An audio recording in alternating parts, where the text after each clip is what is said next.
Welcome back to Brick by Brick. Today we're going to be doing a hypothetical matchup. In this case, we're going to be doing a matchup for the presidential ticket with the former Vice President Harris under the Biden administration running against J.D. Vance, the current Vice President under the Trump administration. These two candidates are both doing well polling in their respective parties' primaries, so we're going to go with each of these. It's definitely a possibility we end up with different candidates. I'm not even sure if this is the most likely outcome, but for now, we're going to be going with these two candidates for this electoral college prediction. So we will start out on the West Coast. We have the reliable blue states of Oregon, Washington, California.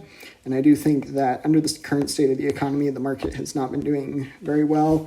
It'll also be interesting to see if the no tax on tips comes to fruition in the budgeting process for the Republicans now that they control all three branches of government, legislative and judicial and executive, so control the branches of government. And I do think that it's a possibility, and I think if they were to, it would probably help their odds in Nevada.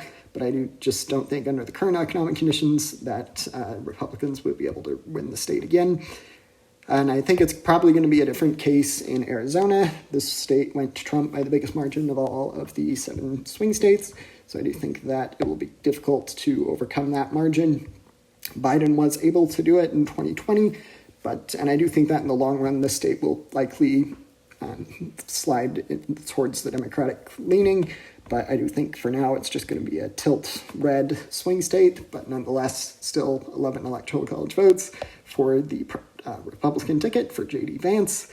And then we will get to we'll characterize the state of Minnesota. I do think that Minnesota against Harris and Vance would most likely end up in the Democratic column. She was able to win it in 2024. And that was not a great showing at all for Democrats, so I do think that it would be fairly easy to replicate that. I also forgot, I'm going to characterize the congressional district there in Nebraska as being in the Democratic column. Also, she was able to win it in 2024, so it is most likely that is the case again. Should she run again? I also don't know if she would be I don't know if either of these candidates would be the most electable options, but we're just going to go with that hypothetical prediction for now. And then we will get to we'll do some Republican states now. I do think that it would be difficult to overcome the margin in Georgia and North Carolina. It did go to Biden in 2020, so I do think of those two states, it is more likely to end up in the Democratic column.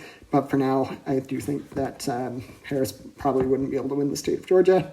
It is possible, but for now, we're going to go with that characterization. And we have a few other states.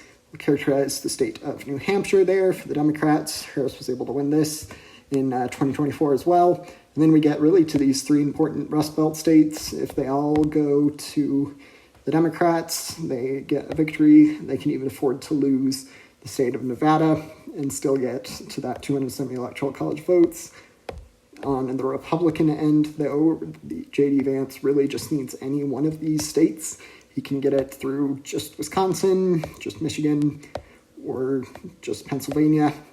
Generally, the Rust Belt votes together, but today I'm going to be doing a slightly different prediction. I do think that these 2 states, Michigan and Wisconsin, will possibly end up in the Democratic column, but I do think that there's also a likely chance. Well, I'm actually going to switch this. I'm going to go with the tilt in the state of Michigan, but I do think that nonetheless it will still result in a victory for the Democrats. I accidentally made Florida a Democratic state. So with that correction, that brings J.D. Vance up to 281 electoral college votes to Harris's 257.